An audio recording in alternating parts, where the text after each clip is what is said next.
नमस्कार साथियों। देवेंद्र जी का एक क्वेश्चन था कि परमात्मा क्या है, तो उसी पे आज चर्चा करेंगे कि परमात्मा क्या है। क्या आपने कभी सोचा है कि परमात्मा कौन है? क्या परमात्मा कोई व्यक्ति है, कोई शक्ति है या कोई प्रकाश? तो आज की इस वीडियो में हम जानेंगे कि परमात्मा क्या है, वह कहाँ है और उससे हमारा क्या संबंध है। परमात्मा का मतलब क्या होता है, सबसे पहले हम ये जानेंगे। तो परमात्मा दो शब्दों से मिलकर बना है, परम जोड़ आत्मा। परम का मतलब होता है सबसे श्रेष्ठ, सबसे ऊंचा, जिसकी पहुंच सबसे ऊपर हो, उसी को बोला जाता है परम। और आत्मा का मतलब है चेतना या फिर आत्मा। तो परमात्मा का अर्थ हुआ सबसे ऊंची आत्मा, जो सभी आत्माओं की जननी है। जैसे सभी नदियां समुद्र से मिलती है, वैसे ही सभी आत्माएं परमात्मा से निकलती है और उसी में मिलती है। परमात्मा की विशेषता क्या है, उसके गुण क्या है? तो परमात्मा जो है वो अदृश्य है, जिसे हम सांसारिक आंखों से नहीं देख सकते हैं। परमात्मा को देखने के लिए आध्यात्मिक आँख का होना बहुत ज़रूरी है। जो भक्ति मार्ग में है, उनके हृदय में भक्ति होना बहुत ज़रूरी है, तभी वो परमात्मा उसी व्यक्ति को दिख पाएंगे, अदरवाइज नहीं। परमात्मा सर्वव्यापक है, हर जगह मौजूद है, हर चीज में। अब हम भेदभाव करते हैं, ऊंच नीच, अच्छी वस्तुएं, खराब वस्तुएं, है ना। हम भेदभाव करते हैं, लेकिन जिसने उस आँख को पा लिया, परमात्मा को देखने की जो आँखें होती है उसको पा लिया, तो फिर वो हर एक चीज़ में परमात्मा को देख सकता है। और फिर ये बोले कि परमात्मा जो है वो कण कण में व्याप्त है। परमात्मा अविनाशी है, जिसका कोई जन्म मरण नहीं होता है। हम मनुष्य जन्म लेते हैं, मरते हैं। सिर्फ हम मनुष्य ही नहीं, वन्य जगत, जितने भी जीव हैं, सबकी मृत्यु होती है और सबका जन्म होता है। मगर परमात्मा अविनाशी है, इनका कोई जन्म कोई मरण नहीं होता है। परमात्मा शुद्ध प्रेम है, उनके प्रेम में कोई मिलावट नहीं है। हम अगर प्रेम करें तो उसके पीछे नाप तौल करते हैं कि इसे मैं प्रेम दे रहा हूँ या दे रही हूँ, तो आगे इसका फल मुझे मिलेगा। हमारा प्रेम तो ऐसा ही है ना। लेकिन प्रकृति या परमात्मा का जो प्रेम है वो निस्वार्थ है। आपने देखा है, पेड़ जब फलता है तो क्या वो अपने फलों को छुपा लेती है? फल तो उसका है, वो किसी को क्यों दे? लेकिन क्या आपने ये देखा है कभी भी किसी भी पेड़ को अपने फल को छुपाते हुए? या फिर वो तो ये जानती है कि ये फल मुझे मिलने वाला नहीं है, तो क्या वो अपने फल को अपने अंदर ही समाहित कर लेती है? नहीं, प्रॉपर वे में वो अपना कार्य करती है। प्रकृति सिर्फ देने में बिलीव करती है, सिर्फ और सिर्फ देती है। तो परमात्मा जो है उनका प्रेम शुद्ध प्रेम है, कोई मिलावट नहीं है। वो किसी से कुछ नहीं चाहते, सिर्फ प्रेम ही प्रेम है उनके अंदर। ये प्रकृति परमात्मा सब एक ही है। अगली विशेषता जो है परमात्मा का, वो शांति और आनंद का स्रोत है, जिसे पाकर इंसान सच्ची शांति पाता है। अब बढ़ते हैं हम आगे। क्या परमात्मा कोई इंसान है ना? जेन्युइन क्वेश्चन है। सबके नज़र में एक छवि बनी हुई है परमात्मा की। मैंने देखा है, मैं तमिलनाडु गई थी, तो वहाँ के लोग जैसे हैं वहाँ का मूर्ति भी बिल्कुल वैसा ही है।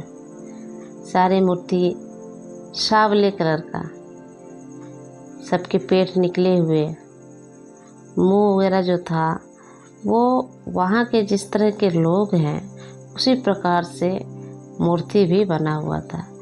तो सार यही है कि जो जिस प्रकार है अपने इष्ट को, अपने परमात्मा को भी उसी प्रकार देखता है।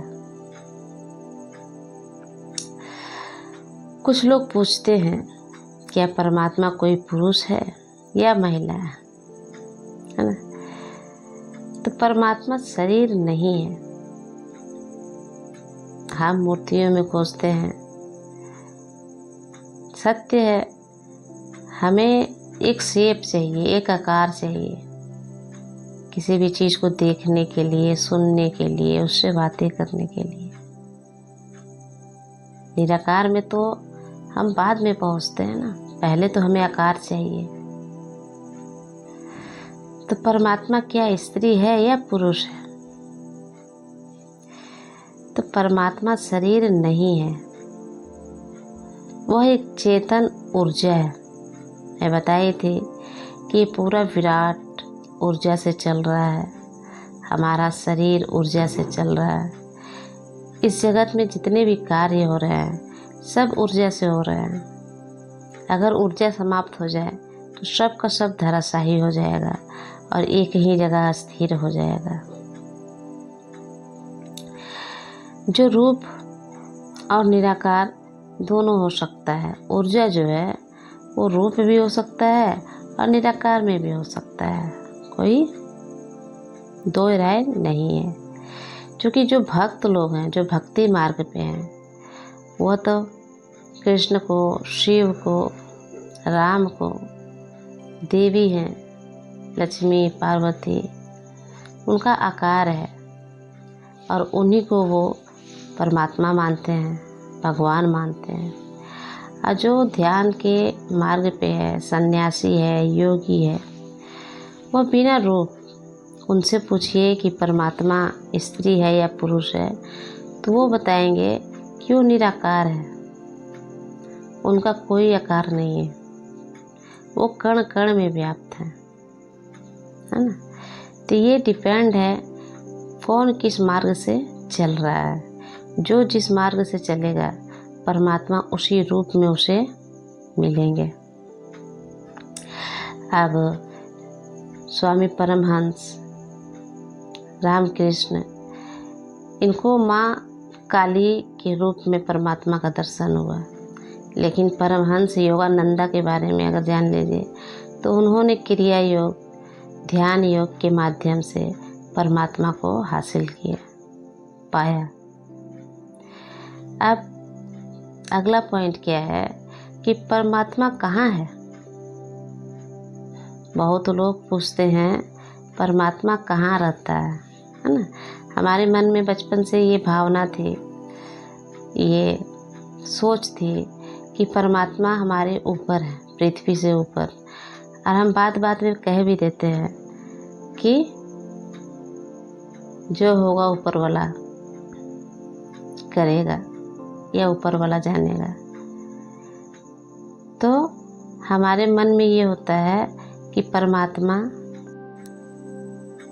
परमात्मा का अपना एक जगत है, उनकी एक अपनी दुनिया है और वहीं पे वो रहते हैं।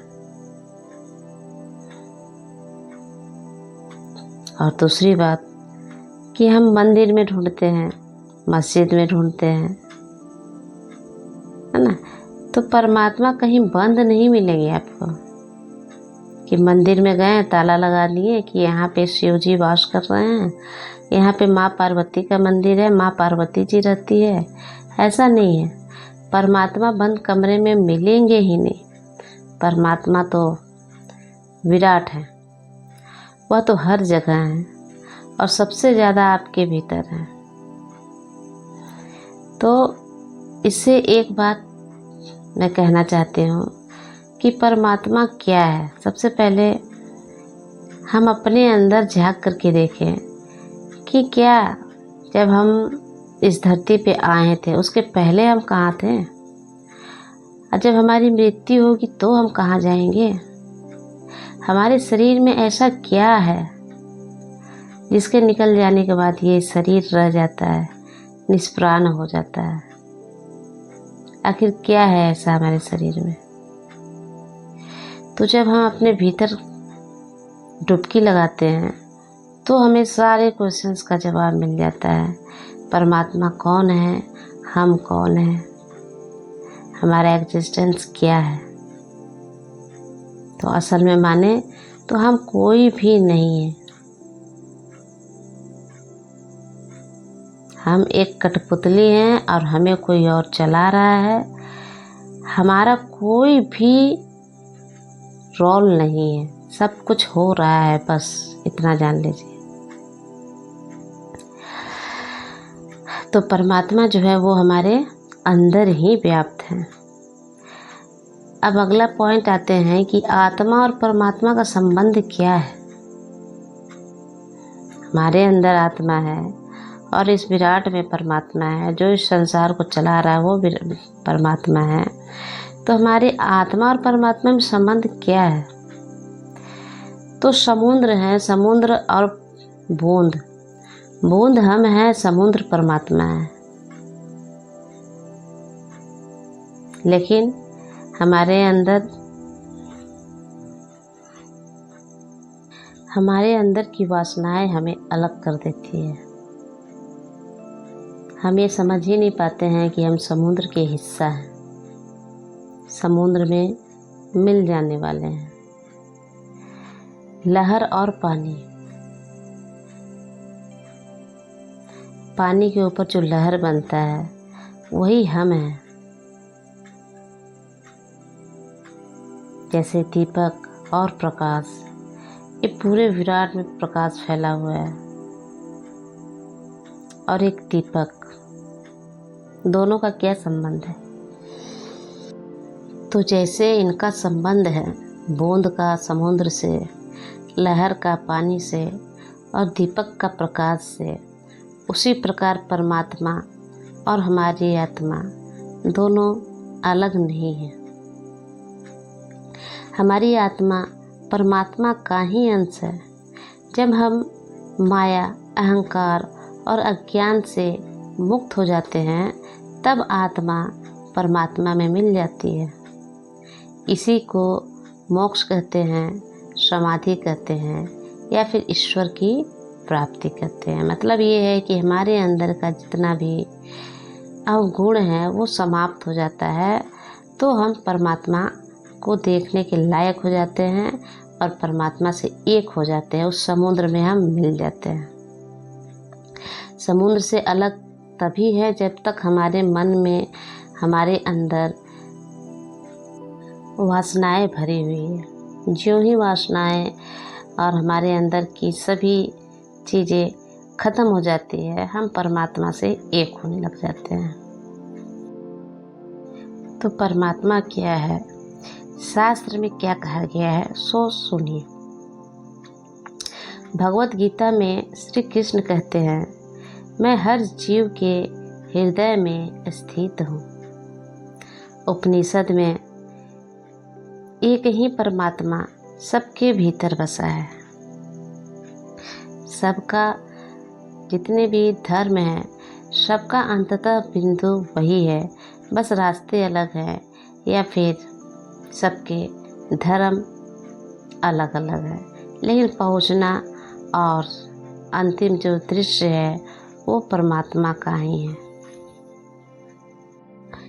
तो साथियों, परमात्मा कोई बाहर की चीज़ नहीं है, वह आपके अंदर है, आपके प्रेम में है, आपकी शांति में है। जब मन शांत हो जाता है, अहंकार मिट जाता है, तब परमात्मा स्वतः प्रकट हो जाते हैं। एक प्रकाश, एक शांति, एक अनंत प्रेम के रूप में। तो परमात्मा को बाहर मत ढूंढिए, वह हमारे भीतर ही बैठा मुस्कुरा रहा है। तो धन्यवाद। अगर आपको यह वीडियो पसंद आया हो तो लाइक करें, शेयर करें और चैनल को सब्सक्राइब करें। और सभी को मेरा बहुत बहुत प्रेम। नमस्कार।